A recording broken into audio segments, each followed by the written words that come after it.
Punjab assembly में चंद दिन पहले 26 MPAs पाकिस्तान तहरीक इंसाफ के उनको मुअत्तल कर दिया गया था और उनको नाअहल करार देने की कोशिश की गई थी स्पीकर मलक अहमद खां की तरफ से, लेकिन वो बारावर साबित नहीं हो सकी क्योंकि उन 26 अरकान पे इल्ज़ाम था कि उन्होंने मरियम रानी की शान में गुस्ताखी की है। लेकिन मरियम साहबा भी इस मकसद में कामयाब नहीं हो सकी और फिर एक मुआहिदा हुआ और सुलह हुई, लेकिन वो मुआहिदा वो सुलह कल जो है वो थप्पड़ों की नज़र हो गया। और कल इजलास चल रहा था, डिप्टी अपोजिशन लीडर तकरीर कर रहे थे पंजाब असम्बली में और स्पीकर उनको बार बार मना कर रहे थे, हसन रियाज को, हुकूमती रुकन को, जो दरमियान में मुदाखलत कर रहे थे और बैड लैंग्वेज यूज़ कर रहे थे, अब्यूसिव लैंग्वेज यूज़ कर रहे थे, गालम गलोच कर रहे थे जो वहाँ के MPAs हैं और उनको मना कर रहे थे स्पीकर। उन्होंने हसन रियाज को मना किया, ज़ीशान रफ़ीक को मना किया, लेकिन वो बाज नहीं आए और इसी दौरान वो हुकूमती MPAs जो हैं वो अपोजिशन के MPAs की तरफ लपके और उसके बाद फिर खालिद निसार डोगर ने हुकूमती रुकन हसन रियाज को थप्पड़ मारा और वहाँ पे फिर थप्पड़ों की बारिश और उसकी जद में ज़ीशान रफ़ीक भी आए। उसके बाद इजलास मुलतवी कर दिया गया, लेकिन फिर इजलास जो है वो दोबारा ना हो सका और उसके बाद फिर बाद अज़ां भी जो रिपोर्ट्स आई, बाद अज़ां भी माहौल काफ़ी कशीदा रहा और प्राइवेट रूम्स में भी जाके एक दूसरे को गालम गलोच करते रहे हुकूमती अरकान। तो ये सिचुएशन चल रही है पंजाब असम्बली की। इसकी वजह क्या है? इसकी वजह है फ्रस्ट्रेशन है, डिप्रेशन है और इलेक्शन चोरी का मामला है जो कि किसी वक्त भी खुल सकता है। अगली खबर जो है वो भी इलेक्शन कमीशन ऑफ पाकिस्तान जो कि राजा साहब हैं इलेक्शन चोरी में, वो भी मुआमिन और बल्कि इंतहाई अहम टूल साबित हुए थे, वो अभी भी गलत कार्यों से बाज नहीं आ रहे। 9 मई के मुकदमात में सेनेटर एजाज चौधरी साहब को सज़ा सुनाई गई, रुकने कौमी असम्बली अहमद चट्ठा साहब को, leader of opposition Ahmad Khan Bhachchar साहब को सज़ा सुनाई गई थी 9 मई की नाहम नहाद फॉल्स फ्लैग ऑपरेशन में। और अब इलेक्शन कमीशन ने इन तीनों अरकान की रुकनीत जो है वो उन्हें नाअहल करार दे दिया है, जो कि इलेक्शन कमीशन का हरगिज़ इख्तियार नहीं है और इसका मकसद बड़ा वाज़ेह है। और NA 66 वज़ीराबाद और अहमद खान भच्चर PP 87 मियाँ वाली से मुंतखब हुए थे और अहमद खान भच्चर का रिकॉर्ड है कि उन्होंने सबसे ज़्यादा वोट लिए थे और सबसे ज़्यादा मार्जिन से जीते थे। उनके वोट 1.25 लाख से ज़्यादा थे और जबकि उनके मद्दे मुकाबले के वोट सिर्फ 15,000 थे। तो लेकिन चूँकि हुक्म हाकिम है कि ये सीटें खाली करवाई जाएँ और इलेक्शन करवाया जाए, तो अहमद खान भच्चर ने, अहमद चट्ठा ने और सेनेटर एजाज चौधरी साहब ने बबांगे दोहल ये बात कही है कि वो पाकिस्तान तहरीक इंसाफ और इमरान खान के साथ हैं, आइन की बालादस्ती चाहेंगे, डिक्टेटरशिप को कभी कबूल नहीं करेंगे। एक सीट नहीं बल्कि उन्होंने कहा कि कई सीटें भी हों वो भी कुर्बान की जा सकती हैं इस सारे प्रोसेस पे। जबकि आइनी माहिरीन जो हैं वो ये कह रहे हैं और अदालती फैसले भी ये कहते हैं कि इलेक्शन कमीशन को ऐसा करने का कोई इख्तियार नहीं है कि वो इस तरह की हरकतें करे।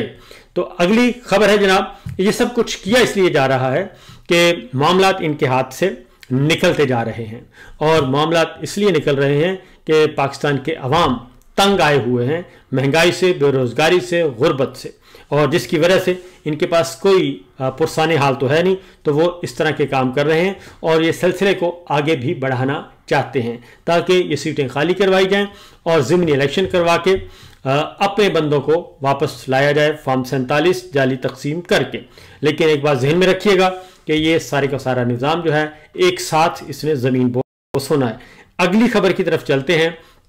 वो है अली अमीन गंडापुर साहब की तरफ। अली अमीन गंडापुर साहब एक बार फिर बच गए हैं और उनके वारंट गिरफ्तारी जारी किए गए थे नाकाबिल ज़मानत, एक दफ़ा नहीं, 2 दफ़ा नहीं, 3 दफ़ा। इस्लामाबाद की सेशन कोर्ट ने उनके खिलाफ वारंट जारी किए थे। उनके वकील बार बार कह रहे थे कि उनके वारंट मुअत्तल कर दें, लेकिन जज साहब नहीं मान रहे थे। और ये शराब बरामदगी का पुराना केस है जिसको शराब बरामदगी का कहते हैं, जबकि वो उस वक्त हुकूमत थी और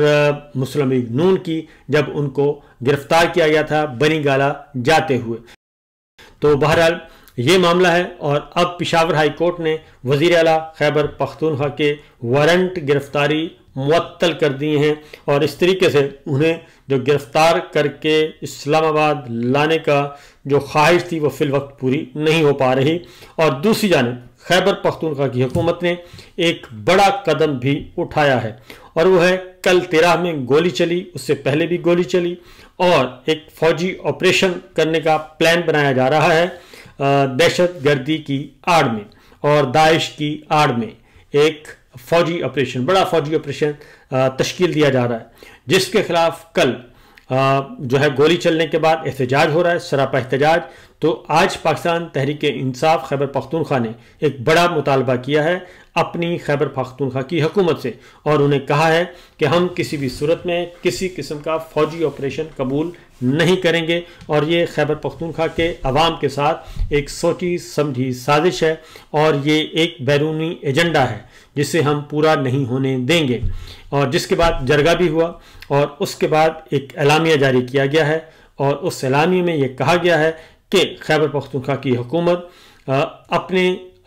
इख्तियारात इस्तेमाल करते हुए आर्टिकल 245 के तहत जो फौज बुलाई गई है उस फौज को सूबे से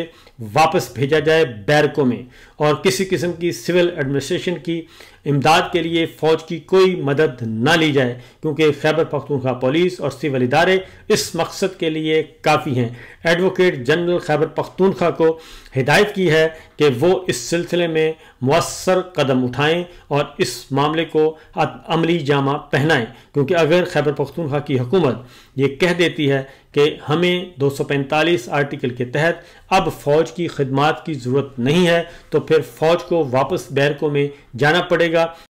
और फिर किसी किस्म के सिविल मामलात में वो मुदाखलत नहीं कर सकेगी। तो देखिए कि ये मामला कहाँ पहुँचता है। इमरान खान साहब सुप्रीम कोर्ट पहुँचे हुए हैं और 9 मई के 8 मुकदमात हैं, उनकी ज़मानत खारिज कर दी थी लाहौर हाई कोर्ट ने, जिसके बाद इमरान खान साहब ने अपीलें की थी सुप्रीम कोर्ट ऑफ पाकिस्तान में। आज उन सभी अपीलों की समाअत होनी है। जस्टिस याहिया अफरीदी की सरबराही में जस्टिस शफी सदीकी पर मुश्तमिल 2 रुकनी बेंच आज समाअत करेगा कोर्ट रूम नंबर 1 में। ये 8 अपीलें हैं, 9 मई के मुकदमात हैं और 2 रुकनी बेंच है और आज 9:30 बजे इसकी समाअत होनी है और मुकदमा नंबर है 1 और बैरिस्टर सलमान सफ्तर जो हैं वो आज सुप्रीम कोर्ट ऑफ पाकिस्तान को 9 मई के इन बेबुनियाद मुकदमात के बारे में आगाह करेंगे। याद रहे कि इससे पहले भी 9 मई के मुतअद्दिद मुकदमात में ज़मानतें सुप्रीम कोर्ट ऑफ पाकिस्तान ले चुकी है और जस्टिस याहिया अफरीदी साहब के पास जब ये मामला पहले आया था आम शहरियों का, सियासी कारकुनान का, तो उन्होंने ज़मानत लेने के बजाय इंसदादे दहशतगर्दी की अदालतों को हुक्म दिया कि वो 3 महीने के अंदर अंदर मुकदमात का फैसला करें, जिसकी वजह से जो फैसले आए हैं और जो एक दर्जनों बीसियों कारकुनान को और सियासी रहनुमाओं को सजाएं सुनाई गई हैं वो उसी फैसले का शाखसाना है। आज देखते हैं कि इमरान खान साहब की ज़मानत पर रिहाई याहिया अफरीदी साहब और जस्टिस शफी सदीकी साहब क्या रुख इख्तियार करते हैं, क्या वो ज़मानतें लेते हैं या नहीं। दूसरी जानिब एक और बड़ी खबर और सुप्रीम कोर्ट के 2 सरकारी हुकूमती जज बिलाखिर उनकी मुद्दत मुलाजमत ख़त्म हो गई और वो चले गए हैं घर। जस्टिस सरदार तारक मसूद जो सुप्रीम कोर्ट से रिटायर हुए थे उनकी खिदमात दोबारा ले ली गई थी। जी हाँ, ये जस्टिस सरदार तारक मसूद वही हैं जिन्होंने फौजी अदालतों में सिविलियंस के ट्रायल को दुरुस्त करार दिया था, जबकि दूसरे जज हैं जस्टिस मजहर आलम मियाँ खेल और उन्हें भी रिटायरमेंट के बाद 1 साल के लिए और जस्टिस सरदार तारक मसूद को 1 साल के लिए दोबारा कॉन्ट्रैक्ट पर रखा गया था एडहॉक जज के तौर पे। तो आज उनकी मुद्दत मुलाजमत कल पूरी हो गई और दोनों जज साहिबान जो हैं वो रिटायर हो गए। इनको काजी फाइज ईसा साहब इन दोनों जज साहिबान को लेकर आए थे और ये तासुर ये दिया गया था कि पेंडिंग मुकदमात को जल्द अज जल्द निपटाने के लिए ये सब कुछ किया गया है, जबकि हकीकत ये नहीं थी। इनको लाया गया था काजी साहब ख़ास मकसद के लिए और नून लीग ख़ास मकसद के लिए लाई थी, लेकिन वो मकसद बादशाह फिर पूरा ना हुआ और फिर 26वीं गैर आइनी तरमीम ला के बाकायदा तौर पर PCO जजेस को लाना पड़ा और उन्होंने फिर वो मकसद पूरा कर दिया था, क्योंकि इन दोनों जज साहिबान के बारे में जस्टिस मंसूर अली शाह साहब, जस्टिस मुनीब अख्तर साहब, जस्टिस आयशा मलिक, जस्टिस अल्लाह साहब और दीगर सीनियर ऑनरेबल जजेस ने ये कहा था कि ये दो एडहॉक जज जो हैं ये आइनी मामलात में नहीं बल्कि इनको जिस मकसद के लिए लाया गया सिर्फ इन्हें वही मुकदमात सौंपे जाएंगे, और उन्होंने फिर वही मुकदमात सौंपे गए और इस तरीके से ये मामला रफा दफा हुआ और जज साहिबान अब हो गए हैं रिटायर्ड। अब आते हैं बड़ी खबर की तरफ और वो है अमरीकी हुक्काम से मुलाकातों का सिलसिला। ये शुरू हो चुका है दोबारा। जज इसहाक डार साहब अमेरिका में हैं, लंबे दौरे पर हैं और पहले वाशिंगटन फिर न्यूयॉर्क और मुलाकातें कर रहे हैं सिफारतकारों से, वजीरों से, मुशीरों से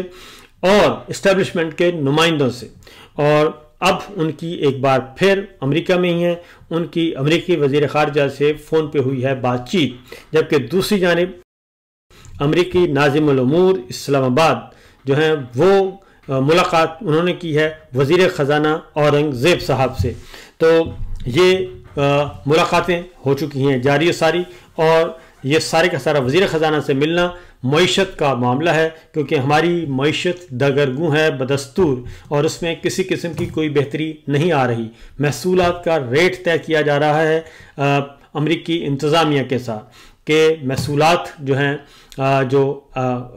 टैरिफ आयद किया है प्रेसिडेंट ट्रंप ने तमाम दुनिया के लिए, अब वो हर मुल्क के साथ अलग अलग निगोशिएट कर रहे हैं। तो देखते हैं कि पाकिस्तान को कितना ज़्यादा रिलीफ मिलता है और उसके बदले में पाकिस्तान से क्या मांगा जाता है।